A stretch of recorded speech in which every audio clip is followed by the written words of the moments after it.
Addie Pittman, and this is my growth presentation.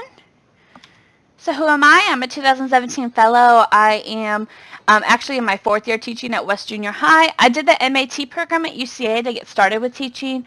And then my content area is 8th grade ELA. My hometown is Mount Horeb, Wisconsin, and I have 2 children, Charlie and TJ. So my first year, I had really struggled. I had just had my son Charlie. I came into the classroom late. And I really struggled with classroom management. I didn't really know. I didn't have a direction of where I wanted to go and what I wanted things to look like in my classroom. I had an idea, but it didn't always pan out. And I hadn't done my content area in a long time. I studied international business in college. And so going back to the basics of reading and writing, I had to make that adjustment, and I kind of struggled with like how to teach that. And I had some really terrible lessons, like, to be honest. I also had some just like bad classroom management. I didn't know how to handle kids. I didn't know how to send kids out.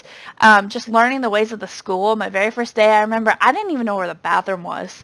And so it was an adjustment my very first year. And on top of that, I had a new baby. So he was working on feeding, and he was working on, eat and walking and crawling and all of that good stuff that comes with the very first year of a tiny human. My second year, I had a much better year. I was able to start from the very beginning of the school year. I had also done ATC over the summer, and so I was able to take some of the things that I worked on over the summer and put that into my classroom. In addition, I built stronger relationships with these kids, and although we had a scripted curriculum, I was able to justify and modify that to who I am. And I felt like it was really helpful having a scripted curriculum the second year because I knew exactly what I had to teach every day, and I didn't have to spend so much time planning.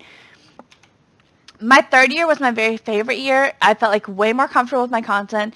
I felt comfortable with my students. I really got to know this group. I had a great group, and we were able to do things like we took a trip to the synagogue, and we talked about social justice, and we talked about like things we wanted to change, and I was just really able to get this group to have foster a learning environment, and also just like a love for reading. I feel like we were able to really like push for reading, and you'll hear from Willie here later. I was really able to just get kids to love reading and love writing and want to be in my classroom. However, I struggled personally. I had an ectopic pregnancy and had to have surgery. I did some stupid stuff with friendships. It was just personally a hard year, but with my kids, it was a great year. This year has been really just weird. It's just weird.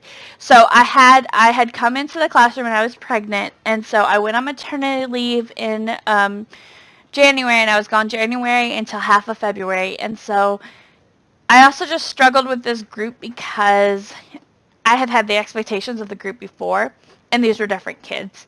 And so I had to adjust who I was with them. And I felt like it was just like relearning. I had to relearn everything. I had to relearn like what was going on.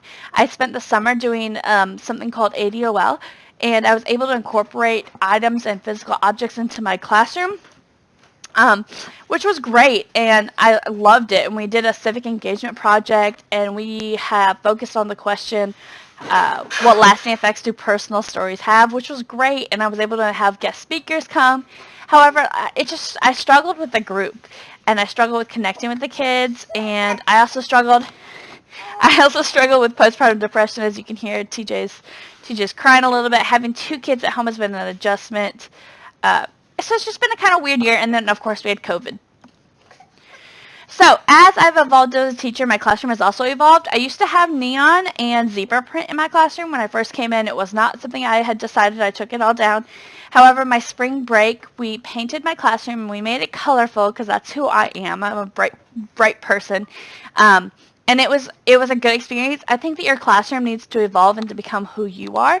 Sadly, though, eventually,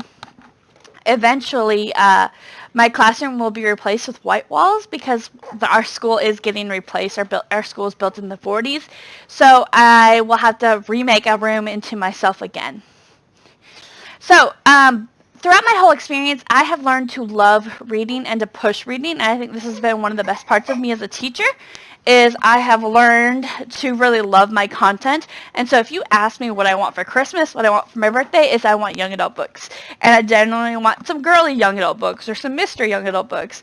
And I've really learned to like push those books and love those books and find a passion for it.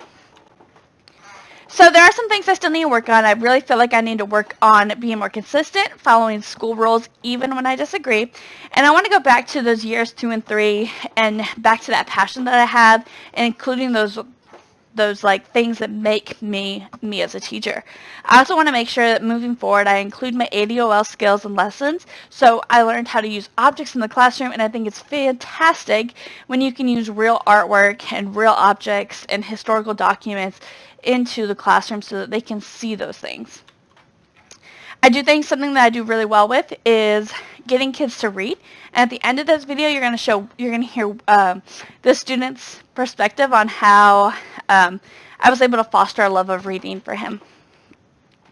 Something that I think that I have struggled with, but also like done really well with, was building relationships with my coworkers. And so I have built some really strong relationships with some coworkers. I have joined something called Junior Auxiliary because of a coworker, and that is an organization that helps give back to kids that need it. And so moving forward, I'm going to continue with that group. I also have built some strong friendships that have survived outside of the classroom as well. And so these are some pictures. I really want to say that I think that one of the things that makes me not a good teacher, but like it makes me a better teacher is my relationship with my students and with some faculty and just other people. I think that like I consider myself to be an extroverted introvert, meaning I really enjoy and I need that space alone. However, I need that space with other humans too and other kids, and those kids make my day. And then at home, I want to go home and be by myself. So I did get my master's during this whole process. However, I really think that kids can teach you a lot more than any curriculum, any program. I think being in the classroom teaches you so much more, and you have to rely on your instincts as a person. I was able to foster some relationships, as you can tell here. My first period this year threw me a baby shower, and it was just really, really sweet. But I also think it's really important, and I want everyone to see that like it's important to be silly with your kids. It's important to be authentic to yourself. I can be a silly person, and so sharing that with my kids has really built better relationships with them. Oh. Okay, so if I had to go back to my first year, I would remind myself to be kind to myself. I would also remind myself to stay in my own lane and be only worried about my problems and not other people's. And then I would also say take lots of photos. I feel like this year, one thing I really missed out with COVID is that I don't have a lot of photos with these kids. And normally at the end of the year is when we take lots of photos. Well, this year there's no end of the year.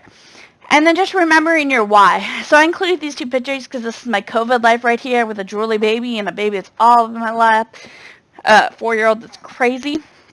And I think that it's important to have those moments outside of the classroom for yourself as well. So what does my future hold? West Memphis is home. We just bought a new house, but I'm not sure that West is my home. I feel like I don't have the support that I need to have to stay at my school long term. And a lot of that comes from feeling like my administration does not support me and does not appreciate me. However, moving forward, I do want to try to have an anime manga club. I've talked to some kids about that, and so I really want to try to see if I can get that approved. I'm also going to continue with Junior Auxiliary. And I plan to one day be a CASA advocate, which is for foster children and being an advocate for them.